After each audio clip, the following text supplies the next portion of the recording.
Hi friends, അങ്ങനെ കാത്തിരിപ്പിനൊടുവിൽ legal metrology inspector notification ഡിസംബറിൽ തന്നെ, അതായത് 2025 ഡിസംബറിൽ തന്നെ വരും എന്ന് PSC പറഞ്ഞിരിക്കുകയാണ്. അടുത്ത സെറ്റ് ഓഫ് നോട്ടിഫിക്കേഷനുകളുടെ കൂട്ടത്തിൽ ഈ ലീഗൽ മെട്രോളജി ഇൻസ്പെക്ടറുടെ പുതിയ നോട്ടിഫിക്കേഷൻ വരും എന്നുള്ള കാര്യത്തിൽ ഇപ്പോൾ നമുക്ക് ഉറപ്പായിട്ടുണ്ട്. അപ്പോൾ ഏജ് ഓവറൊക്കെ ആകുമ്പോൾ നമുക്കറിയാം 36 വയസ്സ് വരെയുള്ളവർക്ക് അപ്ലൈ ചെയ്യാൻ പറ്റുന്ന പരീക്ഷയാണ്. അപ്പോൾ ഏജ് ഓവറൊക്കെ ആവുന്നവരെ സംബന്ധിച്ച് ഇത് വലിയൊരു ഓപ്പർച്യൂണിറ്റിയാണ്. അവരുടെ ലാസ്റ്റ് ചാൻസ് ഉള്ള ആളുകളുണ്ടാവും. അപ്പോൾ നമുക്ക് ഈ നോട്ടിഫിക്കേഷനെ കുറിച്ച് സംസാരിക്കാം. അതായത് ഇതിന്റെ ക്വാളിഫിക്കേഷൻ എന്താണ് എന്നതുമായി ബന്ധപ്പെട്ട് കുറെ പേർക്ക് സംശയങ്ങളുണ്ട്. അതെന്താണെന്ന് നോക്കാം. കൂടാതെ എന്ത് പഠിക്കണം, അത് എങ്ങനെ നമ്മൾ പഠിച്ചു തുടങ്ങണം തുടങ്ങിയ കാര്യങ്ങൾ നമുക്ക് ഡിസ്കസ് ചെയ്യാം. അപ്പോൾ നമുക്കറിയാം ലീഗൽ മെട്രോളജി ഇൻസ്പെക്ടർ എന്നുള്ളത് ഒരു യൂണിഫോം പോസ്റ്റ് ആണ്, സമൂഹത്തിൽ ഇറങ്ങി പ്രവർത്തിക്കുന്ന ഒരു പോസ്റ്റ് ആണ്, തീർച്ചയായിട്ടും പ്രസ്റ്റീജിയസ് ആയിട്ടുള്ള ഒരു ജോബാണ്. അപ്പോൾ ആ ഒരു ജോലിയിലേക്ക് എത്താൻ വേണ്ടിയിട്ടാണ് നമ്മൾ പഠിച്ചു തുടങ്ങുന്നത്. I+ ഈ പരീക്ഷയ്ക്ക് വേണ്ടിയിട്ട് ഏറ്റവും ഇന്റൻസീവ് ആയിട്ടുള്ള കോച്ചിങ് പ്രൊവൈഡ് ചെയ്യുന്നുണ്ട്. കഴിഞ്ഞ തവണ ഉയർന്ന റാങ്ക് 3-ാം റാങ്ക് 4-ാം റാങ്ക് ഒക്കെ നമ്മുടെ കുട്ടികൾക്കായിരുന്നു. ആ ഇന്റർവ്യൂസ് ഒക്കെ നിങ്ങൾക്ക് ഇതേ ചാനലിൽ തന്നെ കാണാൻ സാധിക്കുന്നതാണ്. അപ്പോൾ അവരെങ്ങനെ പഠിച്ചു എന്നുള്ളതൊക്കെ നിങ്ങൾക്ക് മനസ്സിലാക്കാനായിട്ട് സാധിക്കും. അപ്പോൾ നമുക്ക് ഇതിന്റെ വിശദാംശങ്ങളിലേക്ക് പോകാം. അതിന് മുന്നേ പറയട്ടെ, I+ന്റെ കോഴ്സ് നിങ്ങൾക്ക് ഇപ്പോൾ നേരത്തെ തന്നെ എൻറോൾ ചെയ്യാം. നമ്മൾ വളരെ ഇന്റൻസീവ് ആയിട്ടുള്ള ഒരു ബാച്ച് ഇതിനു വേണ്ടി പ്രൊവൈഡ് ചെയ്യുന്നുണ്ട്. അപ്പോൾ അതിന് വേണ്ടിയിട്ട് നിങ്ങൾ എൻറോൾ ചെയ്യുക. വീഡിയോ ഡിസ്ക്രിപ്ഷനിലുള്ള നമ്പറിൽ വിളിക്കുക, അല്ലെങ്കിൽ ആ ഗൂഗിൾ ഫോം ഫില്ല് ചെയ്യുക. ഇപ്പോൾ നിലവിൽ ക്രിസ്മസ് ഓഫറൊക്കെ റണ്ണിംഗ് ആണ്.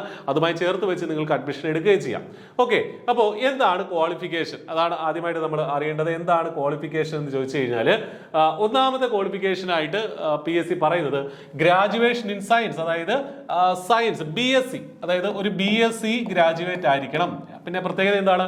വിത്ത് physics as one of the subjects conferred recognised by any of the universities in Kerala. അതായത് നിങ്ങൾ BScയിൽ ഫിസിക്സ് പഠിച്ചവരായിരിക്കണം. അതായത് BSc ഫിസിക്സുകാർക്ക് എന്താണെങ്കിലും അപ്ലൈ ചെയ്യാനായിട്ട് പറ്റും. BSc ഫിസിക്സ് പഠിച്ചിട്ടുള്ള ആളുകൾക്ക് അപ്ലൈ ചെയ്യാൻ പറ്റും.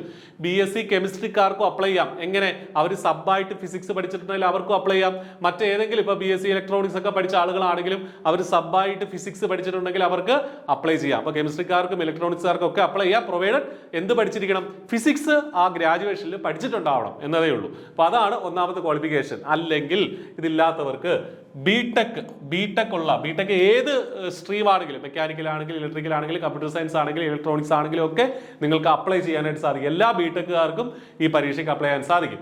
മൂന്നാമത് പറഞ്ഞിരിക്കുന്ന ക്വാളിഫിക്കേഷൻ ആണ് ഡിപ്ലോമ ഇൻ എഞ്ചിനീയറിംഗ്, അതായത് polytechnic diploma after undergoing regular course of study of 3 years, അതായത് 3 വർഷത്തെ പോളിടെക്നിക് ഡിപ്ലോമ ഉള്ളവർക്കും അപ്ലൈ ചെയ്യാം. പക്ഷേ അവിടെ ഒരു കണ്ടീഷൻ ഉണ്ട്. എന്താണ് ആ കണ്ടീഷൻ?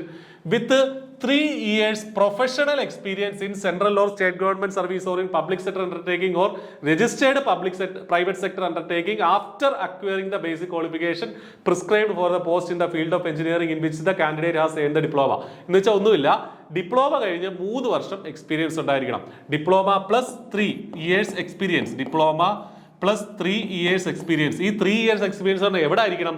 ഈ പഠിച്ച അതേ ഫീൽഡിലായിരിക്കണം. അതാണ് പ്രത്യേകത. മനസ്സിലായില്ലേ? ഇപ്പൊ ഡിപ്ലോമ മെക്കാനിക്കൽ എഞ്ചിനീയറിംഗിൽ ഡിപ്ലോമ കഴിഞ്ഞ ഒരാൾക്ക് ഇതിന് അപ്ലൈ ചെയ്യാം. പക്ഷേ അയാൾ ഈ ഡിപ്ലോമയ്ക്ക് ശേഷം 3 വർഷം അതുമായി റിലേറ്റ് ചെയ്ത് ആ എഞ്ചിനീയറിംഗ് ഫീൽഡിൽ തന്നെ വർക്ക് ചെയ്തിട്ടുള്ള ആളാണെങ്കിൽ ഇതിന് അപ്ലൈ ചെയ്യാനായിട്ട് സാധിക്കും. മനസ്സിലായില്ലേ? ഇപ്പൊ നിങ്ങൾ ഇലക്ട്രിക്കലിന്റെ ഡിപ്ലോമ പഠിച്ച ആളാണെങ്കിൽ ഇലക്ട്രിക്കലിന്റെ ഫീൽഡിൽ തന്നെയാണ് കഴിഞ്ഞ 3 വർഷമായിട്ടുള്ള നിങ്ങൾ എക്സ്പീരിയൻസ് എങ്കിൽ, അത് പ്രൈവറ്റ് സെക്ടർ ആണെങ്കിലും കുഴപ്പമില്ല, പക്ഷേ അത് രജിസ്റ്റേർഡ് ആയിരിക്കണം. അപ്പോൾ അത് എക്സ്പീരിയൻസ് സർട്ടിഫിക്കറ്റ് നമ്മൾ ഹാജരാക്കേണ്ടി വരും. അപ്പോൾ അത് നിങ്ങൾക്ക് അതേ ഫീൽഡിൽ ഉണ്ടെങ്കിൽ ഉറപ്പായിട്ട് നിങ്ങൾക്ക് എന്ത് ചെയ്യാം? ഇതിന് അപ്ലൈ ചെയ്യാം. പിന്നെ മറ്റൊരു കാര്യം കൂടെ പറയുന്നുണ്ട്, experience in the department of legal metrology. ഇപ്പൊ ലീഗൽ മെട്രോളജിയിൽ ടെമ്പററി ആയിട്ടൊക്കെ വർക്ക് ചെയ്തിട്ടുള്ള ആളാണെങ്കിലും അതും ഈ പ്രൊഫഷണൽ എക്സ്പീരിയൻസ് ആയിട്ട് കൂട്ടും എന്നുള്ളതാണ് നമ്മൾ മനസ്സിലാക്കേണ്ടത്. അപ്പൊ ഇതാണ് ഇതിന്റെ ബേസിക് ആയിട്ടുള്ള എഡ്യൂക്കേഷൻ ക്വാളിഫിക്കേഷൻ. അപ്പൊ BSc ഫിസിക്സ് അല്ലെങ്കിൽ കെമിസ്ട്രി ഇലക്ട്രോണിക്സ് ഒക്കെ പഠിച്ചവർക്ക് അപ്ലൈ ചെയ്യാം. എന്തുണ്ടാവണം അവർക്ക്? അതിന്റെ കൂടെ ഫിസിക്സും കൂടെ ഉണ്ടാവണം എന്നുള്ളത് മനസ്സിലാക്കുക. അവർ പഠിച്ചിട്ടുണ്ടാവണം. അല്ലെങ്കിൽ ബിടെക്കുകാർക്ക്, എല്ലാ ബിടെക്കുകാർക്കും അപ്ലൈ ചെയ്യാൻ പറ്റും. അല്ലെങ്കിൽ diploma plus 3 year experience in the same field. ഇത്രയാണ് ഇതിന്റെ ബേസിക് ആയിട്ടുള്ള ക്വാളിഫിക്കേഷൻ. ഇത് കൂടാതെ must be able to speak, read and write Malayalam, അതായത് മലയാളം സംസാരിക്കാനും എഴുതാനും വായിക്കാനും അറിഞ്ഞിരിക്കണം. അത് ഭൂരിപക്ഷം പേർക്കും അറിയാം. മലയാളം അറിയാത്തവർക്ക് ഇതിൽ എബിലിറ്റി ഉണ്ടാവില്ല. കാരണം ഇന്റർവ്യൂവിന്റെ സമയത്ത്, ഇതിൽ പരീക്ഷയ്ക്ക് ശേഷം ഇന്റർവ്യൂ ഉണ്ട്. ഇന്റർവ്യൂവിന്റെ സമയത്ത് അത് ടെസ്റ്റ് ചെയ്യും. അപ്പോൾ അത് നമ്മൾ ഇതിന് പ്രത്യേകിച്ച് സർട്ടിഫിക്കറ്റ് ഒന്നും ഹാജരാക്കേണ്ടതില്ല. പക്ഷേ മലയാളം നമുക്ക് സംസാരിക്കാനും എഴുതാനും അറിഞ്ഞിരിക്കണം എന്നുള്ളതാണ്. കാരണം നമ്മൾ ആരുമായിട്ട് ഇടപെടുന്നത്, ഈ ജോലി കിട്ടിക്കഴിഞ്ഞാൽ നമ്മൾ പൊതുസമൂഹത്തിലാണ്, നമ്മൾ അളവ് തൂക്ക ഡിപ്പാർട്ട്മെന്റിലാണ് അല്ലേ. അപ്പോൾ അവിടെ ചെന്ന് കഴിഞ്ഞാൽ പല കടകളിൽ പോകേണ്ടി വരും, അല്ലെങ്കിൽ പല സ്ഥാപനങ്ങളിൽ നമുക്ക് പോകേണ്ടി വരും, ആളുകളോട് സംസാരിക്കേണ്ടി വരും. അപ്പോൾ തീർച്ചയായിട്ടും മലയാളം ഒരു പ്രീ റിക്വസ്റ്റ് ആണ്. എന്താണ് ഈ ജോലി തുടങ്ങിയ കാര്യങ്ങളൊക്കെ ഇനി വരുന്ന വീഡിയോകളിലായിട്ട് നമുക്ക് ചെയ്യാം. ഇനി ഏജ് ലിമിറ്റ്, കഴിഞ്ഞ തവണത്തെ നോട്ടിഫിക്കേഷൻ പ്രകാരം ഏജ് ലിമിറ്റ് 36 വയസ്സാണ്. 36 വയസ്സ് വരെയുള്ളവർക്ക് ഇതിന് അപ്ലൈ ചെയ്യാം. 36 വയസ്സാണ്. അപ്പൊ ഇത്തവണയും അത് തന്നെയായിരിക്കും, 36 വയസ്സ് വരെ തന്നെയാകും. 36 വയസ്സെന്ന് പറഞ്ഞാൽ ജനറൽ കാറ്റഗറിയാണ്. നമ്മൾ 1989 ജനുവരി 1 ശേഷം, ഇപ്പോഴത്തെ സ്ഥിതി പറയുകയാണെങ്കിൽ 1989 ജനുവരി 1 ശേഷം ആ ഡേറ്റ് ഉൾപ്പെടെ ജനിച്ചവർക്ക് അപ്ലൈ ചെയ്യാം. ജനറൽ കാറ്റഗറി ആണെങ്കിൽ, OBC SC ST ആണെങ്കിൽ തീർച്ചയായിട്ടും നിങ്ങൾക്ക് 3 വർഷമോ 5 വർഷമായിട്ടുള്ള ഏജ് റിലാക്സേഷൻ കിട്ടുകയും ചെയ്യും. ഇനി കഴിഞ്ഞ റാങ്ക് ലിസ്റ്റ് 2023 പരീക്ഷ നടന്നു. 2024 ഏപ്രിലാണ് കഴിഞ്ഞ തവണത്തെ റാങ്ക് ലിസ്റ്റ് പബ്ലിഷ് ചെയ്തത്. അപ്പൊ 2027 ഏപ്രിൽ വരെ റാങ്ക് ലിസ്റ്റിന്റെ കാലാവധിയുണ്ട്. അപ്പൊ അതുകൊണ്ട് തന്നെ ഇപ്പൊ ഈ ഡിസംബറിലെ നോട്ടിഫിക്കേഷൻ വന്നാൽ 2026 ഒരു പകുതിക്ക് ശേഷം, ജൂൺ ജൂലൈ അല്ലെങ്കിൽ ഓഗസ്റ്റ് ആ സമയത്തേക്ക് നമ്മൾ ലീഗൽ മെട്രോളജിയുടെ പരീക്ഷ എക്സ്പെക്ട് ചെയ്താൽ മതി. അതിനുശേഷം ഈ 2027 ഏപ്രിൽ ആകുമ്പോഴത്തേന് പുതിയ റാങ്ക് ലിസ്റ്റ് നിലവിൽ വരും. അതിൽ നിന്നാകും അതിനുശേഷമുള്ള നിയമനങ്ങൾ നടക്കുക. ഇതുവരെ കഴിഞ്ഞ റാങ്ക് ലിസ്റ്റിൽ നിന്ന് 16 പേർക്ക് വന്നിട്ട് 1.5 വർഷമായിട്ടേ ഉള്ളൂ. 16 പേർക്ക് ഓൾറെഡി നിയമനം പോയി കഴിഞ്ഞു. അപ്പോൾ നോട്ടിഫിക്കേഷനിൽ, കഴിഞ്ഞ തവണത്തെ നോട്ടിഫിക്കേഷനിൽ എനിക്ക് 1-2 വേക്കൻസികളെ പറഞ്ഞിട്ടുണ്ടായിരുന്നുള്ളൂ. പക്ഷേ 16 പേർക്ക് ഇതിനകം അഡ്വൈസ് പോയി. ഇനിയുണ്ട് 1.5 വർഷം റാങ്ക് ലിസ്റ്റിന്റെ കാലാവധി. അപ്പോൾ നമ്മുടെ കുട്ടികൾ, നമ്മുടെ I+ന്റെ റാങ്ക് കിട്ടിയ കുട്ടികളൊക്കെ അതിനകത്ത് ജോയിൻ ചെയ്തിട്ടുണ്ടെന്ന് പറയുന്നതിൽ സന്തോഷമുണ്ട്. അവരൊക്കെ നമ്മളെ ഇടയ്ക്കിടയ്ക്ക് വിളിക്കാറുണ്ട്, സന്തോഷം അറിയിക്കാറുണ്ട്. അപ്പോൾ ഈ പറഞ്ഞതുപോലെ 16 പേർക്ക് ഓൾറെഡി അഡ്വൈസ് പോയി. ഇനിയും റാങ്ക് ലിസ്റ്റ് കിടക്കുന്നുണ്ട്. ഒരുപാട് അഡ്വൈസുകൾ ഇനിയും നമ്മൾ എക്സ്പെക്ട് ചെയ്യുന്നുണ്ട്. കഴിഞ്ഞ തവണ 44 ആയിരുന്നു കട്ട് ഓഫ്. ജനറൽ കാറ്റഗറി, ഈ പറഞ്ഞ മെയിൻ ലിസ്റ്റിന്റെ കട്ട് ഓഫ് 44 മാർക്കായിരുന്നു. പരീക്ഷ എഴുതിയതിൽ ടോപ്പ് മാർക്ക് വന്നത് 61 മാർക്കാണ്. അപ്പൊ ഇത് ശ്രദ്ധിക്കുക നിങ്ങൾ. കഴിഞ്ഞ തവണ ടോപ്പ് മാർക്ക് വന്നത് എത്രയാണ്? 61 മാർക്കാണ്. അപ്പൊ കാരണം നമുക്കറിയാം, ഫിസിക്സ് എന്താണ് പഠിക്കേണ്ടത് നമുക്ക് അടുത്ത സ്ലൈഡിൽ പറയാം. ഫിസിക്സ്, കെമിസ്ട്രി, അങ്ങനെ എല്ലാ കാര്യങ്ങളും, ഇലക്ട്രോണിക്സ് ഒക്കെ നമുക്ക് പഠിക്കാനുണ്ട്. അപ്പൊ അതുകൊണ്ട് തന്നെ പല ബ്രാഞ്ച് ആയതുകൊണ്ട് തന്നെ നമുക്ക് പഠിക്കുന്നതിൽ വലിയൊരു സിലബസ് പഠിക്കാനുണ്ട്. അപ്പൊ ടോപ്പ് മാർക്ക് 61 മാർക്കാണ് വന്നത്. അപ്പൊ നമ്മളൊരു എയിം ചെയ്യേണ്ടത് 80 മാർക്ക് മേളിൽ തന്നെ എയിം ചെയ്യുക. ആ രീതിക്ക് തന്നെ ഇപ്പൊ തന്നെ പഠിച്ചു തുടങ്ങുക. കാരണം വലിയ കോമ്പറ്റീഷനാണ്. അതുകൊണ്ടാണ് നേരത്തെ തന്നെ പഠിച്ചു തുടങ്ങാനായിട്ട് പറയുന്നത്. കോച്ചിങ്ങിന്റെ സഹായം ആവശ്യമുണ്ടെങ്കിൽ തീർച്ചയായിട്ടും I+നൊപ്പം ജോയിൻ ചെയ്യാം. ഇനി എന്ത് പഠിക്കണം എന്നുള്ളതാണ് നമ്മൾ മനസ്സിലാക്കേണ്ട മറ്റൊരു സംഗതി. എന്താണ് പഠിക്കേണ്ടത്? ഡീറ്റെയിൽഡ് ആയിട്ടൊരു സിലബസ് അവൈലബിൾ ആണ്. നമ്മുടെ കോഴ്സിൽ ഉൾപ്പെടെ ആ സിലബസ് നിങ്ങൾക്ക് ഫ്രീ ആയിട്ട് കാണാൻ സാധിക്കും. ഒന്നാമത് basics of electronics measurement system. അതിനകത്ത് പലതരത്തിലുള്ള മെഷർമെന്റ് സിസ്റ്റം, അതിന് 10 മാർക്ക് ആ ഭാഗത്തുനിന്നുണ്ട്. Computer, basics of computer 10 mark. ആ ബേസിക്സ് ഓഫ് കമ്പ്യൂട്ടർ രണ്ടായിട്ട് ഡിവൈഡ് ചെയ്തിട്ടുണ്ട്. IT security, social and ethical issues, അതിൽ നിന്ന് 5 mark. MS office and internet, അതിനും 5 മാർക്ക്. അങ്ങനെ രണ്ടും കൂടെ ചേർത്താണ് 10 മാർക്ക് വരുന്നത്. മൂന്നാമത്തെ പാർട്ടാണ് കെമിസ്ട്രി. 30 മാർക്കിനാണ് കെമിസ്ട്രി ചോദിക്കുക. ഇത് വളരെ കെമിസ്ട്രി ഞാനിവിടെ ഇങ്ങനെ എഴുതിയിട്ടുണ്ടെങ്കിൽ വളരെ ഡീറ്റെയിൽഡ് ആയിട്ടുള്ള സിലബസ് PSC തന്നിട്ടുണ്ട്. States of matter, organic, inorganic എന്നൊക്കെ പറഞ്ഞ് ഓരോതിൽ നിന്നും, ഓരോ ടോപ്പിക്കിൽ നിന്നും 2 ചോദ്യം 3 ചോദ്യം വീതം വരുമെന്നൊക്കെയുള്ള രീതിയിലുള്ള ബ്രേക്കപ്പ്, ഡീറ്റെയിൽഡ് ബ്രേക്കപ്പ് അവൈലബിൾ ആണ്. അപ്പൊ അതുകൊണ്ട് പേടിക്കേണ്ട, കെമിസ്ട്രി വാരി വലിച്ച് പഠിക്കേണ്ട.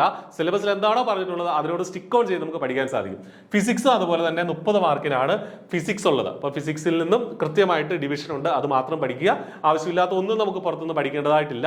നിങ്ങൾ ഇനി ഇതിന്റെ മെറ്റീരിയൽസ് തേടി നടക്കേണ്ട കാര്യമില്ല. ഇതെല്ലാം കവർ ചെയ്തിട്ടുള്ള, സിലബസ് കവർ ചെയ്തിട്ടുള്ള PVK ഡിസ്കഷൻസ് ഉൾപ്പെടെ നടത്തിയിട്ടുള്ള ക്ലാസ്സുകളാണ് I+ന്റേത്. അതിൽ നിങ്ങൾക്ക് ജോയിൻ ചെയ്യാം. Mathematics 20 mark. ഈ മാത്തമാറ്റിക്സ് എന്ന് പറയുന്നത് അതിനകത്ത് ക്വാണ്ടിറ്റേറ്റീവ് ആപ്റ്റിറ്റ്യൂഡ് വരും, ഈ പറഞ്ഞതുപോലെ ന്യൂമറിക്കൽ എബിലിറ്റി ഉണ്ട്, അതുകൂടാതെ ഡിഫറൻസിയേഷന്റെ, ഇന്റഗ്രേഷന്റെ ഒക്കെ ബേസിക്സ് ഉണ്ട്. അങ്ങനെ വലിയ ലെവലിലുള്ള ചോദ്യങ്ങളൊന്നും അല്ല കഴിഞ്ഞ തവണയും വന്നത്. അപ്പൊ അതുകൊണ്ട് തന്നെ ഇതൊക്കെ നമുക്ക് പഠിച്ചെടുക്കാവുന്നതേ ഉള്ളൂ. ഏറ്റവും കുറഞ്ഞത് ഒരു 6 മാസം നമുക്ക് പഠിക്കാനായിട്ട് കിട്ടും. അത് കൺസിസ്റ്റന്റ് ആയിട്ട്, സിസ്റ്റമാറ്റിക് ആയിട്ട് വർക്ക് ചെയ്യുകയാണെങ്കിൽ ഉറപ്പായിട്ട് നിങ്ങൾക്ക് ഈ ജോലി ക്രാക്ക് ചെയ്യാനായിട്ട് സാധിക്കും. കാരണം കഴിഞ്ഞ തവണയൊക്കെ റാങ്ക് കിട്ടിയ നമ്മുടെ കുട്ടികളും ഒക്കെ പറയുന്നത് കൺസിസ്റ്റന്റ് ആയിട്ട് വർക്ക് ചെയ്യുക എന്നുള്ളതാണ്. അല്ലാതെ ഇതിനകത്ത് മറ്റു മാജിക് ഒന്നും ഇല്ല, ഒരുപാട് ബ്രില്യന്റ് ആവണമൊന്നുമില്ല ഈ റാങ്ക് കിട്ടാനായിട്ട്. നമ്മൾ കൺസിസ്റ്റന്റ് ആയിട്ട് വർക്ക് ചെയ്യുക, ഈ സിലബസിനോട് സ്റ്റിക്ക് ഓൺ ചെയ്ത് പഠിക്കുക, മാക്സിമം ചോദ്യങ്ങൾ പ്രാക്ടീസ് ചെയ്യുക, റിവൈസ് ചെയ്യുക. ഇതാണ് സ്ട്രാറ്റജി. ഇത് മാത്രം ചെയ്താൽ മതി നിങ്ങൾക്ക് റാങ്കിലേക്ക് എത്താനായിട്ട് സാധിക്കും. ടോപ്പ് റാങ്കിലേക്ക് എത്താം, ജോലിയും നേടാം. അപ്പോൾ I+ന്റെ കോഴ്സിലേക്ക് നിങ്ങളെ സ്വാഗതം ചെയ്യുകയാണ്. അതുൽ സാർ ഉൾപ്പെടെയുള്ള ഫാക്കൽറ്റികളുടെ നേതൃത്വത്തിലാണ് നമ്മുടെ ക്ലാസ്സുകൾ നടക്കുന്നത്. ഹൈ ക്വാളിറ്റി ക്ലാസ്സുകളും നോട്ടുകളും ഫുൾ സിലബസ് കവറേജും ഒക്കെ നമ്മുടെ കോഴ്സിന്റെ പ്രത്യേകതയാണ്. Top rank winners, previous PSC എക്സാംസിൽ പറഞ്ഞ ലീഗൽ മെട്രോളജിയുടെ ഉൾപ്പെടെയുള്ള പരീക്ഷകളിൽ ടോപ്പ് റാങ്കുകൾ I+ന് സ്വന്തമാക്കാൻ സാധിച്ചിട്ടുണ്ട്. അതേ നിലവാരമുള്ള ക്ലാസ്സുകളിലേക്ക് നിങ്ങളെ സ്വാഗതം ചെയ്യുകയാണ്. ഒട്ടും വൈകണ്ട, ഇന്ന് തന്നെ അഡ്മിഷൻ എടുക്കുക, പഠിച്ചു തുടങ്ങുക, നല്ലൊരു തീരുമാനമെടുത്ത് ഏറ്റവും നല്ലൊരു ജോലി നേടുമ്പോൾ ഏറ്റവും മികച്ചൊരു ജോലിയിലേക്ക് നിങ്ങൾക്ക് എത്താനാകട്ടെ. All the best. Thank U.